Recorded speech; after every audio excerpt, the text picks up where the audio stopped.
नमस्कार, आदाब। मैं परंजॉय गुहा करता हूँ। आज चर्चा का विषय है लोकसभा चुनाव और भारतवर्ष के सबसे बड़ा राज्य उत्तर प्रदेश में क्या होने वाले हैं। 80 लोकसभा सीट है उत्तर प्रदेश में। भारतवर्ष का 140 करोड़ नागरिक में 6 में 1 व्यक्ति उत्तर प्रदेश रहते हैं। अगर उत्तर प्रदेश एक अलग देश होता तो विश्व में 6 नंबर में आता है। चीन, भारतवर्ष, इंडोनेशिया, ब्राज़ील और अमेरिका, ब्राज़ील, इतना बड़ा राज्य है। और ये जो 80 लोकसभा सीट है, इसका चुनाव का नतीजा भारतवर्ष का राजनीति के ऊपर पड़ेगा। एक समय एक कहावत था कि the road to Delhi goes via Lucknow. इस बार क्या होने वाले हैं, इस विषय के ऊपर आज मैं लखनऊ में हूँ और मैं श्री आनंदवर्धन सिंह के साथ हूँ। वरिष्ठ राजनीतिक विश्लेषक, पत्रकार, पब्लिक इंडिया करके यूट्यूब चैनल चलाते हैं वो। और हाँ, 6 साल पहले वो प्रिंट मीडियम में थे, लोकमत अखबार में उन्होंने काम किया, दैनिक अखबार। आनंदवर्धन जी, धन्यवाद, आपका समय आपने दिया। अगर ये एक बड़ा छवि आप देख रहे हैं, सब लोग कहते हैं कि 2014 में भारतीय जनता पार्टी को 80 में 71, उनके साथ सहयोगी दल अपना दल को 2 मिला, 73 80 में वो घट के 64 हो गया, 62 और 2 अपना दल 2019 में।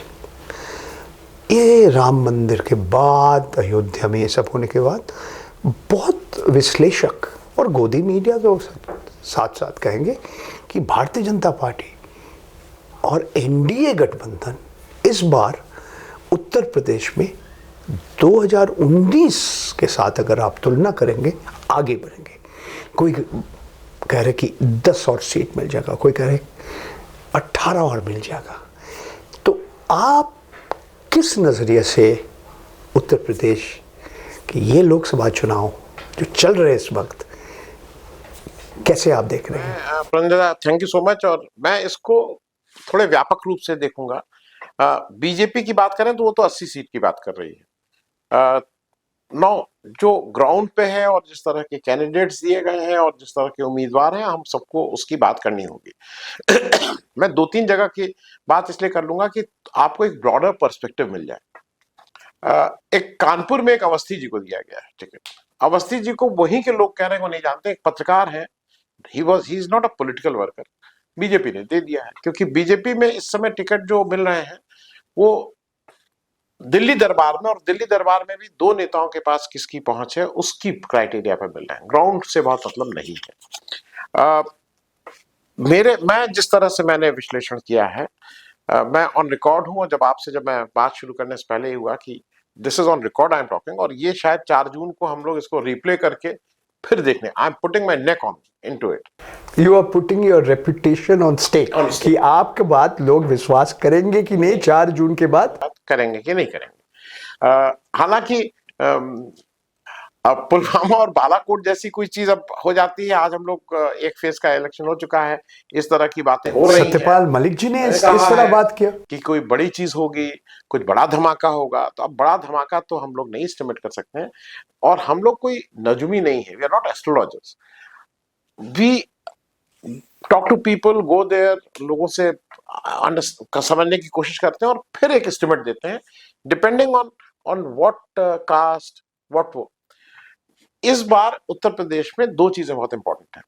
आप एक चीज समझ लीजिए कि समाजवादी पार्टी, अखिलेश जी कांग्रेस के साथ गठबंधन किया उन्होंने, और ये वो पार्टी है जिसने अभी 2 साल पहले जिसके 2% वोट थे।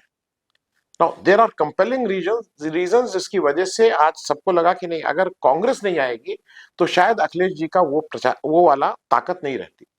और उसका जो सबसे बड़ा कंट्रीब्यूटर है मेरे हिसाब से वो अल्पसंख्यक वोट है। अल्पसंख्यक वोट उत्तर प्रदेश में अलाइंड है, केवल लगभग 19% है 2011 का जनगणना में टोटल। हाँ, समझ लीजिए 20%। और इसमें भी ऐसे 6-8 लोकसभा क्षेत्र है जहां पे मुसलमान लोगों का 41 से 51% वोट है। तो मैं सिर्फ ये कहना चाह रहा हूं वो अलाइंड है, आज इंडिया अलायंस के पीछे खड़ा है। उसमें अगर कोई ये कहता है कि नहीं नहीं 3 तलाक और इन सब की वजह से उसका वोट शिफ्ट हुआ, मैं इसको नहीं मानता। आप नाम भी कर दीजिए कुछ। मैं नाम बता दे रहा हूं। मैं जैसे एक फर्स्ट फेज के ही मैं बात करूं, फर्स्ट फेज में पीलीभीत को छोड़ के जितनी 7 जहां हुआ सहारनपुर, मैं वो नाम बता दे रहा हूं जहां पे मेरे हिसाब से इंडिया अलायंस की एडवांटेज है। कितने वोट से जीतेंगे वो मुश्किल है, क्योंकि इट डिपेंड्स। वोट परसेंटेज गिरा है, उसकी हम लोग अभी उस पर चर्चा नहीं कर रहे हैं। हम तो सिर्फ यूपी स्पेसिफिक की बात कर रहे हैं। सहारनपुर मेरे हिसाब से इमरान मसूद को कोई दिक्कत नहीं होनी चाहिए, कैराना इकराना को कोई दिक्कत नहीं होनी चाहिए, मुजफ्फरनगर हरेंद्र मलिक को कोई दिक्कत नहीं होनी चाहिए, मुरादाबाद रुचि वीरा को कोई दिक्कत नहीं होनी चाहिए। ये सब इंडिया अलायंस के कैंडिडेट है। पीलीभीत भगवंत शरण गंगवार, जहां पे वरुण गांधी इससे पहले थे। और वरुण गांधी, ये भी याद रखना होगा प्रणंजय दा कि उनकी माताजी वहां से 6 बार एमपी हैं, वरुण गांधी 2 बार एमपी हैं, और 8 टर्म का एमपी अगर जिस कंस्टिट्यूंसी से है उसके अपने लोग होते हैं। जो भी पावर पॉलिटिक्स को जानता है, एक बार एमपी हो जाता है, उसके बाद जीवन भर उसके लोग वहां रहते हैं। यहां तो 8 टाइम का लगातार सिटिंग एमपी है। You cannot ruled out Varun Gandhi. Modi ji को इसीलिए, मोदी जी हर चीज को एक तो अपना प्रेस्टीज इशू बना लेते हैं। मोदी जी 10 साल में पहली बार पीलीभीत गए और वहां पे उन्होंने ये भी नहीं किया कि वरुण गांधी को बुला के स्टेज पे बिठा लें। मोदी जी बहुत ओपनली, अगर किसी को उनको पसंद नहीं है या किसी को डिसलाइक करते हैं, तो डिसलाइकिंग ऑफ वरुण गांधी वहां पे ट्रांसलेट हो रही है डिसलाइकिंग फॉर पीलीभीत। और Jitin Prasad is not a local candidate. Jitin Prasad और उनका पिताजी तो वैसे भी कांग्रेस में थे और शाहजहांपुर में थे, जितेंद्र प्रसाद के। इनका सारा कुछ जो रहा है वो पीलीभीत से कुछ लेना देना नहीं। तो that is also he is an outsider. और एक सीट और है रामपुर। रामपुर के बारे में कहिए, क्योंकि एक समय लोग सोचते थे, उनका समझ में आता है कि ये समाजवादी पार्टी का एक गर्व है। किंतु आपने देखा क्या हुआ जब बाई इलेक्शन हुई थी और आरोप लगा कि मुसलमान लोग को वोट देने का मौका नहीं मिल रहा है। क्या होने वाले हैं रामपुर में? मैं उस पर भी जरा रामपुर पे भी आपको बता दूं प्रणजता, रामपुर में 51% मुस्लिम वोटर्स हैं। 51%। 2019 में जब आजम खान जीते थे तो अबाउट 10,67,000, माइट बी 65 और 67,000 वोट टोटल पोल हुए थे। और जब बाई इलेक्शन 2022 का होता है तो टोटल वोट पोल 7,07,000 हो जाते हैं। 3,60,000 वोट कम पोल होते हैं। और ऐसा कहा गया है कि एडमिनिस्ट्रेशन ने एक एक मुस्लिम घर के आगे आदमी पोस्ट कर दिया था अपनी फोर्स को कि they should not be allowed. इस बार एक टेक्निकली और गलती मुझे लगता है कि बीजेपी ने उसको स्मार्टनेस करना चाहा, लेकिन चालाकी नहीं, चालाकी इज अ बेटर वर्ड, लेकिन गलती उससे उल्टा हो गया। बीजेपी ने फर्स्ट फेज की और सेकंड फेज की पोलिंग, जहां पे मुस्लिम पॉपुलेशन ज्यादा है, सेकंड फेज में भी मुस्लिम पॉपुलेशन ज्यादा है, वो जुम्मे के रोज हो रखा है, फ्राइडेज और जुमा। और उनके लिए जुमा की नमाज पढ़ना काफी इंपॉर्टेंट होता है, मतलब उस जुम्मे की नमाज पढ़ते ही पढ़ते हैं। बीजेपी को लगा था कि गर्मी बहुत है, जुम्मे की नमाज पढ़ने जाएंगे, फिर कहां आएंगे, शायद वोट परसेंटेज जाए। It has work the other way. जुम्मे में जाके पूछा गया है किसने किसने नहीं किया है, तुमने नहीं वोट किया, जाके करके आओ। It has become a dictate. तो it has work the against अभी। Now this is one. मैं दूसरी चीज जो मोदी जी जिस वजह से आए गुजरात से और उन्होंने कहा कि गंगा पुत्र हूं, मुझे मां गंगा बुला रही है, बनारस। और ये बिल्कुल फैक्ट है कि पिछली बार जब बनारस से मोदी जी 2014 और 19 में लड़े थे तो बनारस की अगल बगल सीट को भी इफेक्ट करते हैं। कोई भी बड़ा अगर लीडर लड़ता है तो उसकी अगल बगल की सीट्स आर इफेक्टेड। इस बार हो क्या रहा है कि मोदी जी के अगल बगल की सारी सीट बीजेपी इज स्ट्रगलिंग। चलिए, आपके एक और विषय के ऊपर मैं आपका सोच मैं चाह रहा हूं। ये बहुजन समाज पार्टी, बहन जी मायावती जी, जो इस राज्य का मुख्यमंत्री पद में एक बार नहीं 4 बार शपथ ग्रहण किया मुख्यमंत्री। हम देखें पिछले जब विधानसभा चुनाव हुई थी 2022 में, वो किसी का साथ नहीं था। इस बार वो ज़्यादा चुनाव प्रचार भी नहीं किया। इस बार भी हमें मालूम नहीं है वो चुनाव प्रचार करेंगे कि नहीं। मगर एक चीज़ है, अगर समझ लिए वो घर में बैठे रहते हैं, फिर भी एक कोई कहते 8%, कोई कहते 10%, जो दलित समुदाय के जो मतदाता है उन्हीं के साथ आजीवन रहेगा। तो इसका किसका फायदा होगा? ये भारतीय जनता पार्टी और एनडीए गठबंधन को हो या सपा या कांग्रेस को होगा? क्योंकि हमने देखा उम्मीदवार बहुत जगह में जहाँ लोग समझते हैं कि मुसलमान प्रार्थी रखा, तो मतलब अगर वोट काटेंगे तो इनका नुकसान सपा और कांग्रेस को ही मिलेगा। तो आप बहुजन समाज पार्टी के ऊपर आपका क्या, आप किस तरह से देख रहे हैं? देखिए, ये परंजदा, ये बिल्कुल क्लियर हो गया था पिछले 2019 के इलेक्शन में कि बहुजन समाज पार्टी के वोट ट्रांसफर सपा को नहीं होते हैं।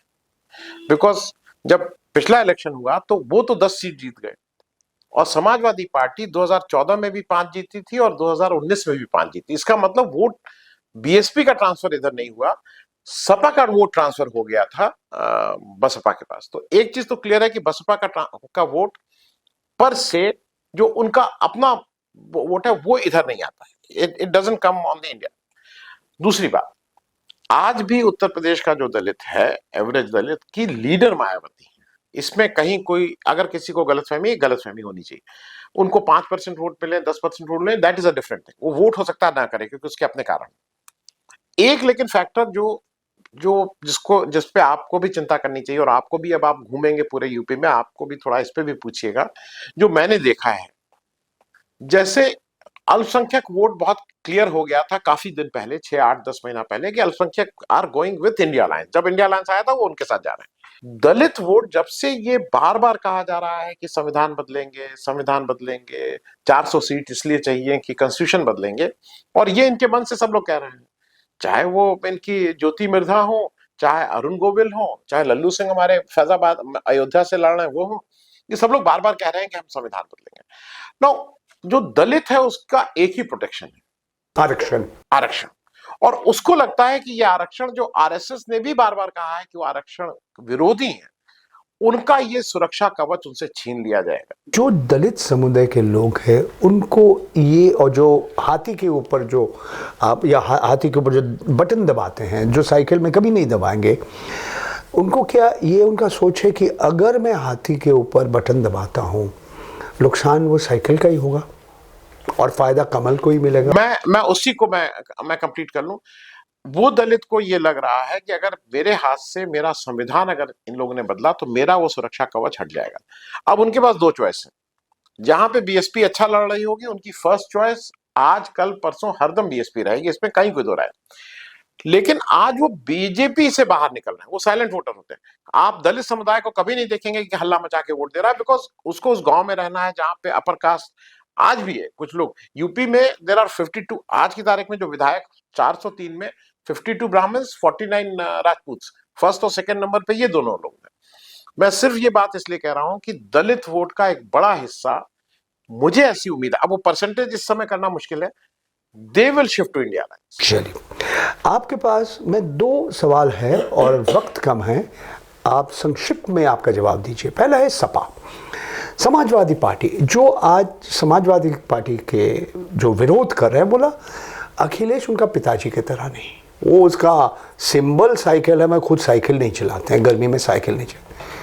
ऐसे भी लोग कहते हैं अरे वो तो कैसे चुनाव प्रचार कर रहे हैं, आलसी है। जब कोरोना हो रहे थे उत्तर प्रदेश में, वो यूके मतलब विलायत में घूम रहे थे, तो जिस तरह से लोग सोच रहे थे वो चुनाव प्रचार करेंगे, बहुत लोग आज थोड़ा निराशाजनक है कि सपा का ताकत कम हो गया। ठीक है, उनके साथ कांग्रेस है, तो सपा को आप किस तरह से देख रहे इस बार जो लोकसभा चुनाव चल रहे हैं? नहीं, देखिए, 1-2-3 चीजें हैं सपा, मैं सिर्फ स्पेसिफिकली सपा की बात कर रहा हूँ। मैं क्रिटिक हूं, मतलब I am a very big critic of Akhilesh Yadav, क्योंकि जो आप बात कह रहे हैं मैं उसको मानता हूं, लेकिन इस चुनाव में he has done his homework extremely well. उसका होमवर्क बहुत ही अच्छे ढंग से होमवर्क किया है। अखिलेश यादव के ऊपर जो सबसे बड़ा आरोप लगता है वो लगता है कि वो यादववाद चलाते हैं। दैट इज द बिगेस्ट आरोप। मुसलमान और यादव, और बाकी समुदाय के लोग उनको कभी वोट नहीं देंगे। 80 में 17 सीट उन्होंने कांग्रेस को दी है, 63 सीट वोट, 63 में 4 यादव को उन्होंने वोट दिया जो उनके घर के टिकट है, और 4 मुसलमान को दिया है, दैट इज ऑल।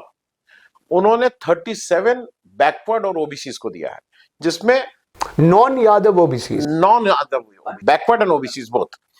और उसमें भी मेरे पास तुरंत, मैं संख्या का नहीं, 12 भी हो सकता है, वो 14 भी हो सकता है, कुर्मी को दिया है। कुर्मी ट्रेडिशनली बीजेपी, और मैं उन 4-5 कुर्मियों के नाम बता दूं जो आज ऑन द लीड है। Lalji Verma Ambedkar Nagar, Chaudhary Basti, Shreya Verma Gonda, doctor SP Singh Patel Pratapgarh. I mean I there is a endless list. वो जो संतोष गंगवार, मतलब मैं इसलिए बोल रहा हूं कि ये एंडलेस लिस्ट है। उन्होंने 12-13 कुर्मी को वोट दिया, and everyone is doing an excellent job. Pilibhit में जो लड़ रहे हैं अगेंस्ट जितिन प्रसाद गंगवार साहब, वो भी कुर्मी है।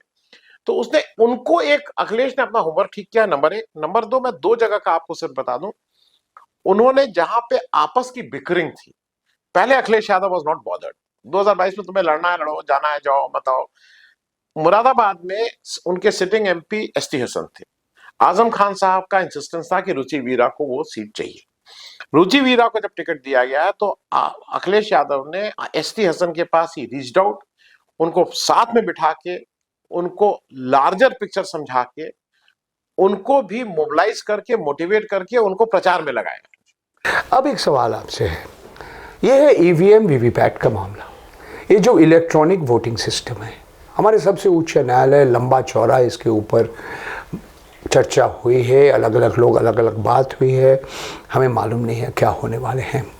मगर बहुत लोग समझते हैं कि जैसे 2022 का विधानसभा चुनाव, इससे पहले भी ये पूरा इलेक्ट्रॉनिक वोटिंग सिस्टम और साथ साथ हमारे निर्वाचन आयोग जिस तरह से काम कर रहे हैं, मॉडल कोड ऑफ कॉन्डक्ट, फ़ायदा भारतीय जनता पार्टी एनडीए को मिलेगा। किस तरह से, हम नहीं कह रहे कि रिगिंग हो रहा है, मैनिपुलेशन हो रहा है, मगर बहुत लोग सोचते हैं, मैं अकेला नहीं हूँ, बहुत लोग सोचते हैं इसके ऊपर। वो जो विश्वसनीयता है, ये सुप्रीम कोर्ट माना नहीं। CSDS का जो सर्वे है, सुप्रीम कोर्ट माना नहीं, एक निजी सर्वे है, बोल दिया, ठीक है। समझ लीजिए ईवीएम 40 को 60 कर सकते हैं, 25 को 75 करेंगे या 20 को 80 कर पाएंगे, ये एक बात है। और साथ साथ ये आपका आखिरी मेरा सवाल है, तो आप एक तरह से पूरा you can give me a closing comment, जो ये है कि देखिए, भारतीय जनता पार्टी के पास जो बूथ का जो नियंत्रण है, कोई राजनीतिक दल इसके आसपास नहीं पहुंच सकते हैं। Booth level officer, booth level agent, जो राष्ट्रीय स्वयंसेवक दल के लोग हैं, जो भारतीय जनता पार्टी, सपा, कांग्रेस, कोई भी विरोधी दल इस राज्य में और भारतवर्ष में भी ऐसे नियंत्रण, ऐसे उनका संगठन किसी के पास नहीं है। So booth management and EVM VVPAT, ये 2 विषय के ऊपर आपका राय। मैं पहले ईवीएम पे बता दूं, मैं ईवीएम के बारे में मेरी बिल्कुल निश्चित मान्यता है कि ये बीजेपी का एजेंडा है जब वो कहती है कि EVM is doubtful. I am absolutely on this, EVM is not doubtful. मैं 77 में, मैं पहले चुनाव में हेमवती नंदन बहुगुणा का एजेंट बन के काम किया है। 2019 तक हर इलेक्शन में पार्टिसिपेट किया है इलेक्शन में। ईवीएम पे जो लोग ये कहते हैं कि ईवीएम भी है, मशीन कोई भी गड़बड़ हो सकती है। इस पूरे हिंदुस्तान में जब हरेन पांड्या, जस्टिस लोया के बारे में भी लोग कहते हैं कि कहीं कहीं कुछ है, कुछ खबर आ रही है, तो अगर कोई ईवीएम में, मुझे आज तक कोई ऐसा नहीं मिला जिसने ये कहा हो कि मैंने ये करते हुए देखा है। Machine is doubtful, there is no doubt. अब जो मैं इसलिए कह रहा हूं, इसके विरोध में मैं हूं, आप जब ईवीएम पे डाउट करते हैं तो आप उस व्यवस्था पे डाउट करने लगते हैं जो चुनाव की व्यवस्था है। और ये बीजेपी के हित में है, क्योंकि वो लोग जिनको लगता है कि मुझे इस व्यवस्था, इस सरकार से छुटकारा पाना है, इसको वोट आउट करना है, उसका एक जो न्यूट्रल वोटर है, हाँ ना, वो फिर घर पे बैठ जाता है। उसको लगता है अब जब जाएगा ही यार, कहीं भी दबाओगे, साइकिल भी दबाओगे, जाएगा कमल को, तो क्या जाए, एकदम निराशाजनक हो जाता है। और मेरा एक वोट मैं क्यों बढ़ाऊं कमल का। तो इसलिए this is absolutely a narrative, very very, मतलब बहुत ठीक से बीजेपी ने किया है, और जिसको हम सब लोग मिलके ईवीएम ईवीएम ईवीएम कर रहे हैं। ईवीएम में मेरे हिसाब से कहीं कोई दिक्कत नहीं है। पहले भी पोस्टल बैलेट, अरे पहले भी बैलेट में होती थी। मैंने ये देखा है कि जो आपके बूथ होते थे लास्ट में जाके आप भी उसमें, मगर अच्छा तो आप मानते हैं हाँ जब बीजेपी का जो बूथ मैनेजमेंट उसके साथ second part is the booth management. Booth management अगर इतना अच्छा होता तो यहाँ 110 सीट उसकी कैसे आती है अखिलेश की, बंगाल में कैसे हारते। देखिए ये सब गिमिक है। पन्ना प्रमुख आप भी जानते हैं प्रणजा, अगर आपके पास पन्ना प्रमुख तक इफ यू हैव एजेंट तो आपको सो जाना चाहिए, आपको फिर इलेक्शन कैंपेन में जाना ही नहीं चाहिए। If you have a manage till पन्ना। ये बीजेपी का सिर्फ एक झूठ का आडंबर है, और वो झूठ बोलते बोलते वो अपने से झूठ बोलने लगे हैं कि भाई election management is very good. Election management is जैसे सबका वैसे उनका पैसा उनके पास ज्यादा है, तो उसमें थोड़ा उनकी तो एडवांटेज। अभी हमारे वक्त खत्म हो गया। अभी हम हमारे वार्तालाप आपके साथ साक्षात्कार देने के लिए आपका कीमती समय आपने दिया, थैंक यू वेरी मच। अगर मैं समराइज करना चाहता हूँ, आप क्या कहना चाहते हैं? आप कहना चाहते हैं कि उत्तर प्रदेश में इस बार भारतीय जनता पार्टी और एनडीए गठबंधन कमजोर होगा, ठीक? कितना कमजोर होगा हमें 4 जून तक इंतजार करना पड़ेगा? नहीं, उससे पहले भी बोल दूंगा, इट विल नॉट क्रॉस 50। अरे बाप रे बाप। 50 का आंकड़ा नहीं पार करेगा। मैं 4 जून को फिर बैठूंगा, मेरे पास में लिस्ट वाइज, जब आपके पास कभी समय हो आगे 10 दिन बाद 15 दिन बाद, with constituency name I can tell you the constituencies जहां पे ये इंडिया गठबंधन जीत रहा है और बीजेपी हार रहा है। It they will not cross 50, that is for sure. That is NDA गठबंधन। एनडीए गठबंधन लगभग इसका मतलब 14 सीट कम हो जाएगा। 14 सीट, अगर नहीं, हम बीएसपी को नहीं मानते थे कि वो गठबंधन का पार्ट है। मतलब 64 से आप कह रहे हैं? 64 से वो 14 सीट। अच्छा, if you are taking 64 as a वो, yes they will come to 50। धन्यवाद thank you so much Anand ji, thank you very much. 4 जून के बाद ही हमें मालूम पड़ेगा आपने जो भविष्यवाणी किया है इसमें कितना। भविष्यवाणी नहीं किया, दिस इज माय एस्टिमेट। क्योंकि फिर लोग कहते हैं भविष्यवाणी की थी। नहीं, I am not a astrologer, but मेरा जो एस्टिमेट है, जो मैंने ग्राउंड पे देखा है। Thank you so much. मैं लखनऊ में आनंदवर्धन सिंह जी से बात कर रहा था। उत्तर प्रदेश में चुनाव में क्या होने वाले हैं समय बताएंगे। 4 जून तक आपको इंतज़ार करना पड़ेगा। तब तक के लिए धन्यवाद, नमस्कार।